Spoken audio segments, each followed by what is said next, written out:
Tweet किया था, picture अभी बाकी है मेरे दोस्त। अगर कल की घटनाक्रम आप देखेंगे तो परिस्थितियां पूरी तरह से कल बदल गई। 2 तारीख के रोज 3 तारीख जांच को सीबीआई या एनआईए के हवाले की जाए और महाराष्ट्र पुलिस ने अपनी ओर से रखा कि समीर दाऊद वानखेड़े को एंटी करप्शन के चार्जेज में या उगाही के चार्जेज में पुलिस को गिरफ्तार करना होगा तो उन्हें 72 घंटे की नोटिस दी जाएगी। तो पूरा सीक्वेंस बदल गया है। पकड़ने वाले बचाव का रास्ता ढूंढ रहे हैं, पकड़ाने वाले पकड़ के ले जाने वाले जेल की सलाखों के पीछे हैं। इसीलिए मैंने कल लिखा था कि पिक्चर अभी बाकी है मेरे दोस्त।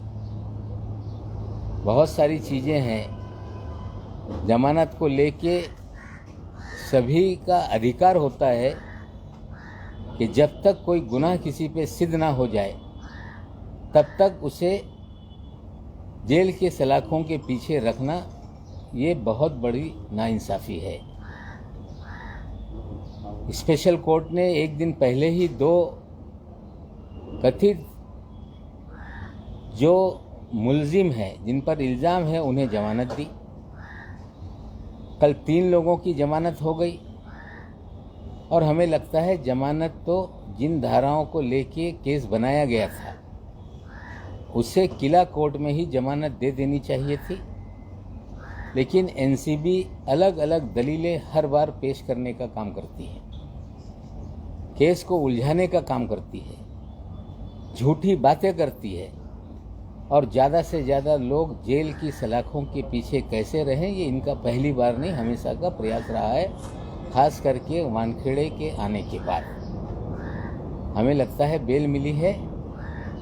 लोग अगर ढंग से चीज़ों को करेंगे तो ये मामला ही पूरी तरह से निरस्त हो सकता है। हाईकोर्ट में अगर लोग जाएंगे तो हमें लगता है लोग जाएंगे, लेकिन जिस तरह से इस 1 महीने के भीतर लगभग जो चीज़ें बदल रही हैं, हर दिन नई नई चीज़ें, हमें लगता है वानखेड़े साहब ने सारा हथकंडा अपना लिया।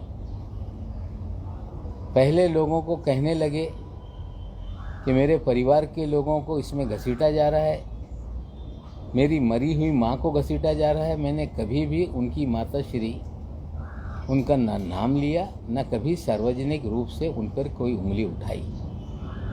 मैंने जो बर्थ सर्टिफिकेट डाला था उसमें दाऊद वानखेड़े उनके पिताजी का नाम है, इतना ही मैंने कहा था। मैंने उनकी बहन को लेके इसलिए सवाल खड़े किए थे क्योंकि बहुत सारा फ्लेचर पटेल के लेडी डाउन कहने के बाद बहुत सारी चीज़ें सामने आई। उनकी पत्नी के खिलाफ आज तक जो पहली पत्नी है उसकी तस्वीर हमने डाली। लोगों ने सवाल पूछा कि ये तस्वीर क्यों डाली है। कहीं से मुझे 2 बजे रात में वो तस्वीर भेजी गई और उसमें मैसेज आया कि जिसकी तस्वीर है उसकी इच्छा है कि ये तस्वीर आप सार्वजनिक करें, इसलिए मैंने तस्वीर डाली। लेकिन उनकी जो अभी पत्नी है उनके विषय में ना मैंने कभी उनका नाम लिया या उनके बारे में कोई टिप्पणी मैंने नहीं की। हमें लगता है कि लड़ाई ये किसी के परिवार से नहीं, किसी के धर्म को लेके नहीं, मेरी लड़ाई सीधी है जो नाइंसाफ़ी है उसके खिलाफ है। आज भी मुंबई के जेलों में 100 से अधिक लोग बेगुनाह ये बंद हैं जिन्हें नाजायज़ तरीके से फंसाया गया। अब स्पेशल 26 वाला एक खत हमने डीजी एनसीबी को लिखा था। पहले ये कहा गया कि हम इसकी जांच करेंगे, दखल लेंगे। फिर ये खबरें आ गई कि जिस अधिकारी ने ये जानकारी दी है उसने अपना नाम नहीं कहा है। हाँ, हमें जानकारी है, हम राजनीति में है, मंत्री कई बार रह चुके हैं, कि सेंट्रल विजिलेंस कमीशन का एक आदेश है कि अगर कोई अपनी आइडेंटिटी रिवील नहीं करता है तो ऐसे कंप्लेंट्स का कोई दखल लेने की ज़रूरत नहीं। हमें लगता है कि ये बहुत गंभीर विषय है। जिस तरह से 26 मामलों का जिक्र हुआ है, उस 26 मामलों में आप जांच करें, हम मांग करते हैं। क्योंकि जो 22 नंबर पे एक मामला उस खत में लिखा था, जिसमें एक नाइजीरियन को बेगुनाह तरीके से खारगर में फंसाया गया, और उसमें जो विटनेस है, उस विटनेस कामड़े ने कई मीडिया कर्मियों से बात करते हुए कहा और सारी घटना बताई कि मेरे ही मुखबिरी पे नारकोटिक्स कंट्रोल ब्यूरो के लोगों ने छापेमारी की थी, लेकिन जो नाइजीरियन ड्रग पेडलर था वो भाग गया। उसके बाद उससे कहा गया कि यहाँ नाइजीरियन लोग कहाँ रहते हैं। सभी नाइजीरिया के लोग इस देश में ड्रग्स का कारोबार करते हैं, ये किसी की समझ होगी तो गलत है। गरीब देश है, कुछ ड्रग बेचते होंगे, उन्हें सज़ा मिलनी चाहिए। लेकिन नाइजीरिया के नागरिक बड़े पैमाने पे भारत में जो कपड़े हैं, जो रेडीमेड गारमेंट्स हैं, उसको यहाँ से खरीद के अपने देश में भेज के उसका भी कारोबार बड़े पैमाने पे करते हैं। खारघर में एक उनका किचन है, जैसा कि कामड़े ने कहा। ये सब लोग वहाँ पे गए, वहाँ डीवीआर था, उस डीवीआर को तोड़ दिया। वहाँ से एक बच्चा और एक नाइजीरियन को साथ में ले आए, जिसकी उम्र कम थी, उसे छोड़ दिया गया, और उस नाइजीरियन को जाली केस में, फर्जी केस में फर्जीवाड़ा करके जेल की सलाखों के पीछे रखा गया है।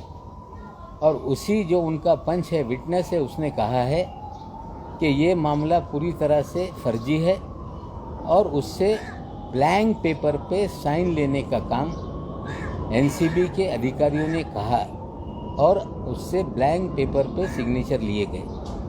आज मैंने एक खत लिखा है, फिर दोबारा डीजी एनसीबी को, मैं अभी आप लोगों को दूंगा और ट्विटर पे भी उसे रिलीज़ कर दूंगा। मैंने उसी मामले का हवाला दिया है कि आप सीवीसी की गाइडलाइन के तहत ये 26 मामलों को बंद ना करें, 26 मामलों की जांच कराएं।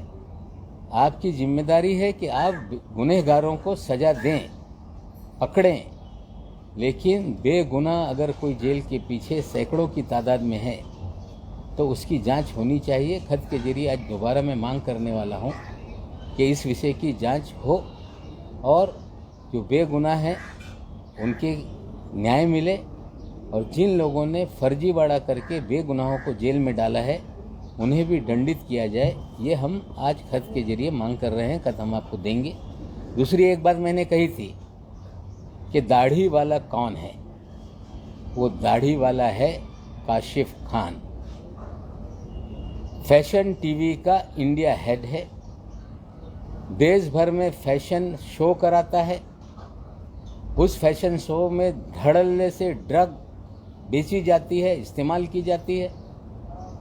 बड़े पैमाने पे सेक्स रैकेट चलाने का काम करता है। और उस दिन के जो आयोजन थे उसमें एक आयोजन उसकी तरफ से भी, काशिफ खान की तरफ से भी किया गया था। उसने सारे इन्विटेशन सोशल मीडिया पे डाले थे, और उस दिन वो व्यक्ति क्रूज पर संडे के दिन 6:23 का एक वीडियो जो उन्हीं के साइड से मैंने निकाला है, अपनी माशूका के साथ डांस करता हुआ नजर आ रहा है। मैंने उस दिन सवाल पूछा था, वानखेड़े साहब, ये दाढ़ी वाला कौन है? इस दाढ़ी वाले को आपने क्यों नहीं पूछा? इसकी गिरफ्तारी क्यों नहीं हुई? ये दाढ़ी वाला फैशन के नाम पे देश दुनिया में पोर्नोग्राफी का धंधा करता है, ड्रग का धंधा करता है, सेक्स रैकेट चलाता है और समीर वानखेड़े जी के उनसे अच्छे संबंध हैं। एक अधिकारी ने मुझे कहा कि कई बार हमने इनके ऊपर छापेमारी करने की कोशिश की, लेकिन समीर वानखेड़े ने काशिफ खान पर कार्रवाई करने से लगातार हमें रोकने का काम किया। 3 दिन पहले मैंने सवाल उठाए थे, ईमानदार अफसर काशिफ खान को क्यों नहीं गिरफ्तार कर रहा है? क्या उसकी गिरफ्तारी से इनके राज खुलने वाले हैं? हमें लगता है इतना दलदल है इसमें कि जितनी खोज की जा रही है उतने सारे मामले सामने आते जा रहे हैं। आज दाढ़ी वाले की बात थी, हमने की, और कल से मैं देख रहा हूँ कि पहले तो 4 दिन तक टेलीविज़न पर मुझे धमकी दी गई वानखेड़े साहब के परिवार की तरफ से कि हम इन्हें कोर्ट में घसीटेंगे। मैंने कहा कि बिना पैसे वाला केस कैसे लड़ा जाता है। 499 और 500 में डिफेमेशन का मामला दर्ज करके आप मुझ पे मुकदमा दर्ज कर दीजिए, मैं जमानत लेके अपना केस स्वयं लड़ूंगा। लेकिन अब कहा जा रहा है कि नवाब मलिक न्यायालय में जाएं। न्यायालय में तो वानखेड़े साहब गए। बड़ी अचंभव की बात है कि परसों एक याचिका हाईकोर्ट में दर्ज की गई और उसमें मांग की गई कि नवाब मलिक को सार्वजनिक रूप से मीडिया से बात करने से उन पर रोक लगाई जाए, उनको ट्विटर पे कुछ लिखने से रोका जाए। न्यायालय ने हाई कोर्ट के माननीय चीफ जस्टिस साहब ने उस पर आदेश देते हुए कहा कि इसमें कोई अर्जेंसी नहीं है, हम छुट्टी के बाद रेगुलर इसको देखेंगे। क्या सोचता है ये अधिकारी? क्या इस देश में नाजायज लोगों को जेल में डाल देगा? क्या यह देश के नागरिकों का जो मौलिक अधिकार है, फंडामेंटल राइट टू स्पीक, वो भी ये छीन सकता है? हमें लगता है किसी को बोलने से रोकना आज़ादी ख़त्म करना है, किसी को लिखने से रोकना आज़ादी ख़त्म करना है। आज़ाद भारत में किसी को बोलने से रोका नहीं जा सकता। अगर कोई व्यक्ति गलत बात करता है, किसी के अधिकारों का हनन करता है, किसी की बदनामी करने का काम करता है, तो उसके लिए अलग अलग कानून है, उस पर मुकदमे चलाए जा सकते हैं और उस हथियार का इस्तेमाल होना चाहिए। कल तक जो अधिकारी ये लिख रहा था कि मुझे मुंबई पुलिस प्रोटेक्शन देने का काम करे, कल हाई कोर्ट में जाकर मुंबई पुलिस पर अविश्वास जताने का काम किया जा रहा है।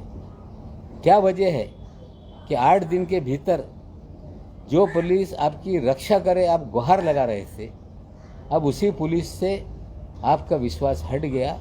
हमें लगता है बहुत सारी चीज़ें हैं जिनसे उन्हें डर लगने लगा है। कल उनके परिवार के लोग मुख्यमंत्री महोदय को उन्होंने एक पत्र लिखा है कि हम मराठी हैं, हमें मराठी होने के नाते आप सहायता करें, हमारी मदद करें। नवाब मलिक का परिवार भी 70 सालों से इस शहर में है। 59 का मेरा जन्म है। महाराष्ट्र के निर्मित के पहले से परिवार तो ठीक है, नवाब मलिक भी इसी राज्य का एक नागरिक है। तो क्या नवाब मलिक महाराष्ट्र का नहीं? नवाब मलिक मराठी नहीं? लेकिन जिस तरह से कल पूरी भारतीय जनता पार्टी इनके साथ खड़ी हो गई, एक हमारे सुमैया साहब हैं, उनके घर पे पहुंच गए लोग, उनके साथ फ़ोटो वायरल हो गई। जो मेरी शंका थी कि जो जिन है, भूत है, इसकी जान इसी तोते में है और तोता पिंजरे में कैद होने वाला है। इसलिए पूरी जिन, जो राक्षसी सोच के लोग हैं, जो भारतीय जनता पार्टी के लोग हैं, कहीं ना कहीं जिन घबराने लगा है कि कहीं तोता पिंजरे में चला गया तो और बहुत सारे राज खुलेंगे क्या। और कहा जा रहा है कि महाराष्ट्र के लोगों के साथ नाइंसाफ़ी हो रही है। मैंने पहले दिन से ही कहा था कि महाराष्ट्र की जनता को, महाराष्ट्र की सरकार को बदनाम करने का एक षड्यंत्र वानखेड़े के माध्यम से हो रहा है। एक केस रिया चक्रवर्ती से शुरू होकर एक केस वानखेड़े ने दर्ज किया है, जिसमें फिल्म वालों की परेड लगाई गई। 1 साल से अधिक हो गया, एक भी गिरफ्तारी उसमें नहीं है। केस 1 साल से खुला है। अगर किसी केस में कोई गड़बड़ी होती है तो गिरफ्तारियां होनी चाहिए। उसी केस के जरिए उगाही का धंधा चल रहा है। हम ये कहना चाहते हैं साथियों कि साजिश हो रही है भारतीय जनता पार्टी की ओर से कि महाराष्ट्र की सरकार को, महाराष्ट्र के लोगों को, मुंबई को, बॉलीवुड को बदनाम किया जाए। और योगी महाराज नोएडा में एक फिल्म सिटी बनाना चाहते हैं। ताजमहल होटल में आकर लोगों से मिले। भारतीय जनता पार्टी के समर्थन के जो भी किरदार थे वो जाकर उनसे मिले थे।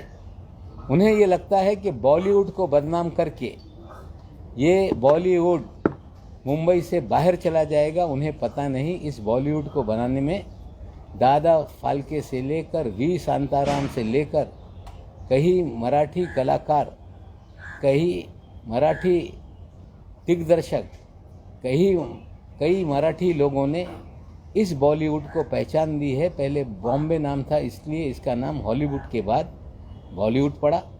बॉलीवुड देश की संस्कृति, देश की पहचान पूरी दुनिया तक ले जाता है। बॉलीवुड के गाने सिनेमा के जरिए भारत दर्शन लोग करते हैं। बॉलीवुड के जरिए महाराष्ट्र में, मुंबई शहर में लाखों लोगों का रोजगार चलता है। बॉलीवुड को बदनाम कर देने से ये अगर योगी महाराज सोच रहे होंगे कि यूपी वुड तैयार हो जाएगा तो उनकी गलतफहमी है। उत्तर प्रदेश के गंगा किनारे के लोग अगर यहाँ पर आए तो उन्हें पहचान इस बॉलीवुड ने दिया। कोई गुजरात से आया तो बॉलीवुड ने उन्हें पहचान दिया। कोई महाराष्ट्र का है तो उसे भी पहचान मिली। कोई तमिलनाडु से आया उसे भी पहचान मिली। मुंबई ये मिनी भारत है। और अगर एक छोटा हिंदुस्तान पूरी दुनिया में हिंदुस्तान की पहचान बनाता है तो उसे बदनाम करके उत्तर प्रदेश में ले जाएं, यूपी वुड बना दे, हमें लगता है ये सपना उनका धरा का धरा रह जाएगा। मैं रेडकर ताई से कहता हूँ, रेडकर ताई, आप महाराष्ट्र को बदनाम करने वाले लोगों के शरण के आप हिस्सा हैं। आपके पति महोदय उस साजिश का हिस्सा हैं जो पूरी तरह से महाराष्ट्र को बदनाम कर रहा है, महाराष्ट्र की सरकार को बदनाम कर रहा है। महाराष्ट्र की अस्मिता कैसे ख़त्म हो जाए वो उससे खेला जा रहा है। हमें लगता है महाराष्ट्र के नाम पे, स्थानिक अस्मिता के नाम पे जो आप चादर ओढ़ना चाहती हैं, हमें लगता है इसमें कोई भी आपकी मदद होने वाली नहीं। मुख्यमंत्री जी को आपने पत्र लिखा है, मुख्यमंत्री जी का अधिकार है किससे मिले या ना मिले, लेकिन महाराष्ट्र में 14 करोड़ जनता अगर कोई गुनाह कर दे और ये कहे कि मेरे गुनाहों को इसलिए माफ़ कर दिया जाए क्योंकि मैं महाराष्ट्र का रहने वाला हूँ, हमें लगता है न्याय के सामने जात, धर्म, प्रांत, भाषा नहीं होती। गुनहगार गुनहगार है और हमें लगता है कि जिस तरह से चीज़ें सामने आ रही हैं उन्हें सजा मिलेगी। तुमचा मोठा हा गंभीर आरोप आहे। तुमचं असं म्हणणं आहे की समीर वानखडे हा थेट भाजपाकडनं ऑर्डर घेतो, कोणाला फसवायचं आहे, कशा पद्धतीने फसवायचं आहे, कसे पैसे उकळायचे आहे। असं मी स्पष्टपणे सांगतोय, मी नावं आज घेत नाही, पण भाजपचे मोठे मोठे नेते, त्यांचे जवळची लोक NCBच्या कार्यालयामध्ये जात आहे, ते त्यांना भेटत आहे। मी जबाबदारीने सांगतो की काही भाजपचे नेते त्यांचे राईट हँड समीर वानखेडेला भेटत आहे आणि कालपासून ते हालचाली वाढलेली आहे। सर, दाढीवालाचा उल्लेख केला, दाढीवाला आणि समीर वानखेडे यांचे संबंध आहेत असेही तुम्ही आरोप केलाय। तुम्ही या संदर्भातले काही पुरावे तपास यंत्रणांकडे देणार आहेत का, आणि कशा पद्धतीने हे नेक्सस चालू होतं ते थोडं डिटेलमध्ये सांगा। काशिफ खान कोण आहे जरा आपण शोध करा। काशिफ खान हा पार्टी तिथे एक इव्हेंटचा ऑर्गनायझर होता। काशिफ खान हे फॅशन TVचा इंडिया हेड आहे। त्याच्या sex racket, drug racket, pornography हे सगळे काम तो करतोय आणि त्याच्यावर कुठल्याही प्रकारच्या कारवाया त्या दिवशी झाली नाही। 1300 लोकांचा तपासच झाला नाही। म्हणजे रेव पार्टी होणार आहे त्यांना 1 महिन्या आधीपासून ही माहिती असताना जो पार्टीचा ऑर्गनायझर आहे, ज्याची पार्श्वभूमी हे ड्रग रॅकेटियरची आहे, त्याचा तपास होत नाही। क्रूजवर झाडझडती होत नाही, त्यांना डिटेन करता येत नाही, म्हणजे त्यांचे संबंध आहे। तपास सुरू झाल्यानंतर बरेचसे काही त्याच्यातून बाहेर येणार. सर म्हणजे तुमचं म्हणणं आहे की कालपासून भाजपाचे काही लोक आहेत जे मेसेज घेऊन वानखडेंना भेटतात, जर वानखडे अडचणीत आले आमचं नाव घेऊ नका, किंवा सोमय्या पण एवढ्यासाठीच भेटतात की कुठेही भाजपाचा चेहरा समोर येणं आणि वानखडेंना वाचवण्याचा प्रयत्न आहे. बघा, काशिफ खानच्या अटक झाल्यानंतर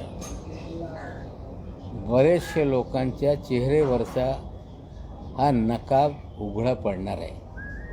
काशिफ खानकडे किती लोकांचे पैसे आहे, काशिफ खानच्या माध्यमातून काय काय होते, काशिफ खानची कसून चौकशी झाली तर बऱ्याचशा काय याच्यातून उघड होणार आहे. पण त्याला अजून भाजपचे अटक होत कुठले नेते नाहीये आहेत, सर. मग भाजपचे कुठले महाराष्ट्र नेते आहेत असं तुम्हाला वाटतं की कोण नेते आहेत जे एनसीबीला प्रोटेक्ट आज करतात? नाही, काही माझ्याकडे हत्यार राहू द्या.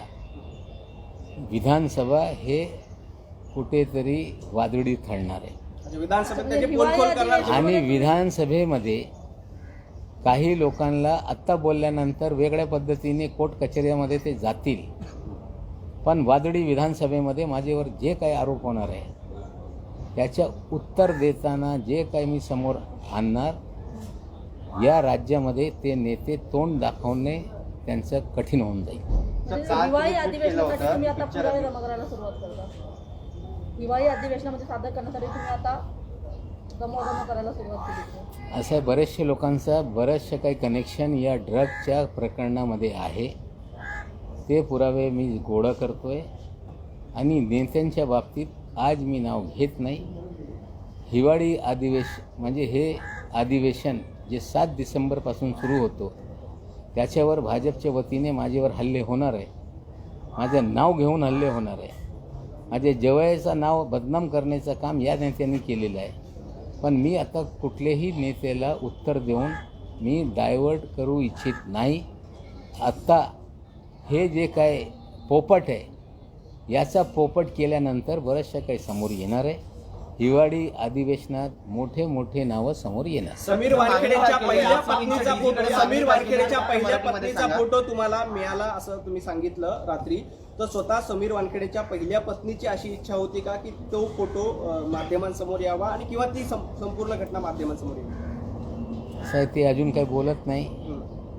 सुरुवातीला ते कुठल्याही पद्धतीने समोर यायला तयार नव्हती, पण ज्या पद्धतीने काल त्यांचे वडील 2 दिवस बोलताय, जाहिद कुरेशी जे डॉक्टर आहे, त्यांनी सांगितलं की आम्ही 5 वर्षापासून यांच्याशी आमची ओळख होती. ते मुस्लिम परिवार होता, कन्वर्टेड हे त्यांना माहीत होता. त्यांच्या आईने हे एंगेजमेंट करून नंतर लग्न केलं आणि जेव्हा हे लोक सांगत राहिले की आम्ही कधीही मुस्लिम नव्हतो, सुरुवातीपासून आजपर्यंत हिंदू राहिलो, हे जेव्हा बोलायला लागले ते कुठेतरी ते दुखवले आणि त्याच्यातून ते फोटो मला म्हणजे एका वाया मला पाठवण्यात आला आणि माहिती देण्यात आली की हे फोटो तुम्ही टाका. पण एनसीबी आपण जे आरोप करते, एनसीबी अजून तपास करायला तयार आहे. क्या इसकी पहले से जानकारी थी एक चीज, और क्या इसकी जानकारी होते हुए भी काशिफ खान को जानबूझकर छोड़ा गया, और तीसरा इससे जुड़ा क्या किसी के इंस्ट्रक्शन से भी काशिफ खान को छोड़ा गया? सर, चौथा ये कि काशिफ खान से दोस्ती होने का आपने जो अभी बात कहा है उससे उन्होंने इनकार किया अभी थोड़ी देर पहले. सीधे मैं ऐसे उन्हें नहीं है, जानता, मेरा उनसे कोई जो है संपर्क नहीं ठीक है, वो तो अभी हाई कोर्ट में उन्हें नोटिस दे के ही गिरफ्तारी हो सकती है. जांच में तो चीज़ें सामने आएगी. काशिफ खान ये वो दावा कर रहे थे कि 1 महीने से ये पार्टी की हमें जानकारी थी, हम प्लानिंग कर रहे थे. क्या काशिफ खान इनविटेशन दे रहा है, उनको पता नहीं चला? इतने इंटेलिजेंट ऑफिसर क्या काशिफ खान की पार्श्वभूमि नहीं देख पा रहे थे? काशिफ खान कौन है इसकी जानकारी उन्होंने नहीं निकाली? जब उन्हें क्रूज पर रेव पार्टी होने वाली है, फैशन टीवी का इंडिया हेड काशिफ खान है, तो क्या उस एंगल से चीज़ों को नहीं देखना चाहिए था? जिस तरह से कुछ फोटो जो गैर अधिकारियों को दिए गए कि इन लोगों को ही पहचान कर चिन्हित करो, वो लोग आते थे, वो आए, उन्हें टर्मिनस पे रोका गया, अफवाह फैला दी गई, खबर छोड़ दी गई कि मेगा स्टार का लड़का डिटेन किया गया और सारे लोग उसमें बिजी हो गए और क्रूज पे कोई भी सर्च नहीं हुआ. कोई भी 1300 लोगों के सर्च करने का काम नहीं किया, 1 महीने तक की तैयारी में काशिफ खान को नहीं जानते हैं। इसी तरह से कई झूठ बोलते गए, लेकिन धीरे धीरे झूठ खुलते गए। हमें लगता है काशिफ की गिरफ्तारी के बाद चीज़ें सामने आ जाएंगी। पण NCB ह्याचा तपास करायला तयार नाही आहे। मुंबई पुलिस से स्टेट गवर्नमेंट से रिक्वेस्ट करेंगे आपकी तरफ से देखिए, मैं आपको स्पष्ट रूप से कह दूं कि मैंने एक मांग मुख्यमंत्री के सामने और गृह मंत्री के सामने रखी थी कि इस विषय की जांच कीजिए, मामला गंभीर है। बहुत सारी कंप्लेंट्स आने के बाद एक कमेटी बनाई है जो जांच कर रही है। आज मैं जिम्मेदारी से कहता हूं कि पिछले 9 साढ़े 9 महीने में जो भी जानकारी मैंने इकट्ठा की है, उसमें कोई भी सरकारी एजेंसी ने मुझे कोई मदद नहीं की। मैंने अपने परिवार के लोगों के जरिए बहुत सारी चीज़ें इकट्ठा की है, और जब कोई लड़ाई लड़ने आ जाता है तो बहुत सारी जानकारी लेकर लोग सामने आ जाते हैं। एक बात आज फिर बोल दूं कि फ्लेचर पटेल ये कहते थे कि हमारा कोई बहुत ज़्यादा उसके बारे में लोग जानते नहीं। फ्लेचर पटेल फ्रॉड है। आर्मी का कवच पहनकर मोटरसाइकिल पे आर्मी लिखा है। फ्लेचर पटेल के संबंध समीर वानखेड़े से लगभग 11-12 साल पुराने हैं। फ्लेचर पटेल की मोटरसाइकिल में उनका पहली बीवी का लड़का, उसका गाड़ी नंबर की चीज़ें मेरे पास हैं। मैं इतना कह देता हूँ, फ्लेचर पटेल के साथ साथ एक आदिल उस्मानी नाम का भी व्यक्ति है जो कई मामलों में हैबिचुअल पंच है, जो इंपोर्ट एक्सपोर्ट का काम करता है। ये कस्टम में थे जब से इनके रिश्ते हैं, और आदिल उस्मानी बहुत सारे केसेस में क्यों पंच बना हुआ है ये भी सवाल है। वो भी जानकारी हम निकाल रहे हैं कि कितने मामलों में आदिल उस्मानी इनका विटनेस है। आने वाली दिनों में जानकारी देगी। सर, पण NCB कुठलाही तपास करायला तयार नाही। आपण जे वारंवार आरोप करतोय किंवा जे लेटर दिले NCBच तपास करत नाहीये, तर समीर वानखेडेंचा खोटेपणा समोर कसा येईल? मुंबई पोलीस तपास करते। हायकोर्टाने सांगितलं आहे की तपासामध्ये काही त्यांच्यावर म्हणजे त्यांना अटक करण्याची वेळ आली तर त्यांना 72 तास हे कुठेतरी त्यांना वेळ दिली पाहिजे। आता इतका तक्रारी समोर येते लोकांच्या जबानी, जे लोक तक्रार करत आहे, मुंबई पोलीस पण हे याच्या बाबतीत माहिती घेत आहे, आणि ज्या गोसावीच्या मुळे हे सगळं उघडकीस आलेलं आहे, त्याला तो इथून पडून गेला दिल्लीला, दिल्लीहून तो कलकत्त्याला गेला, अगरतलाला गेला, उत्तर प्रदेशमध्ये गेला, सांगत होता की UP पोलीसकडे मी सरेंडर करणार आहे, पुन्हा महाराष्ट्रामध्ये सरेंडर व्हायला आलो। मग त्याला अटक झालेली आहे। त्या गुन्ह्यामध्ये अटक झाल्यानंतर बरेचसे गुन्हे त्याच्यावर आहे, आणि याच्यावर पण एक्स्टॉर्शन आणि किडनॅपिंगच्या तक्रारी झालेली आहे। मला वाटते गोसावीच सगळं यांचा पोलखोल करेल। सर, या पिक्चरचा इंटरव्हल नेमका कधी होणार आहे आणि इंटरव्हल झाला आहे, म्हणजे परिस्थिती बदलली। ज्याला लोक पकडून आत घेऊन जात होते तो स्वतः अटक झालेला आहे।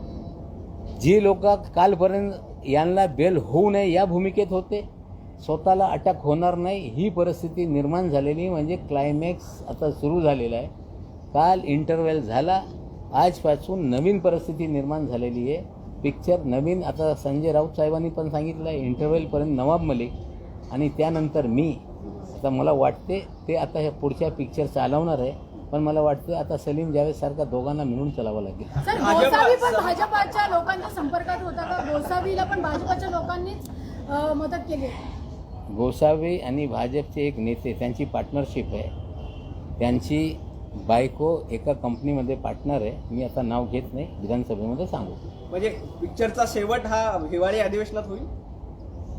पिक्चरचा शेवट जे बोगस फर्जी माणूस आहे त्याची नोकरी जाणे, त्यांना तुरुंगात टाकणे, हे म्हणजे यंत्रणेच्या माध्यमातून नाही, बोगस सर्टिफिकेटच्या आधारावर बोलतोय।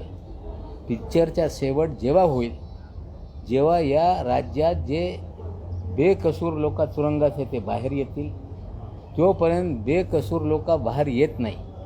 या सगळे केसेस कसे फेक हे मी सिद्ध करत नाही, तोपर्यंत हा पिक्चर हे संपणार सर, मग नाही। गोसावी आणि भाजपाच्या लोकांचा देखील तपास होणार का? काय काय संबंध बघा, आहे? गोसावी आणि एक भाजपचा नेता, त्याच्या पत्नी एका प्रायव्हेट लिमिटेड कंपनीमध्ये डायरेक्टर आहे।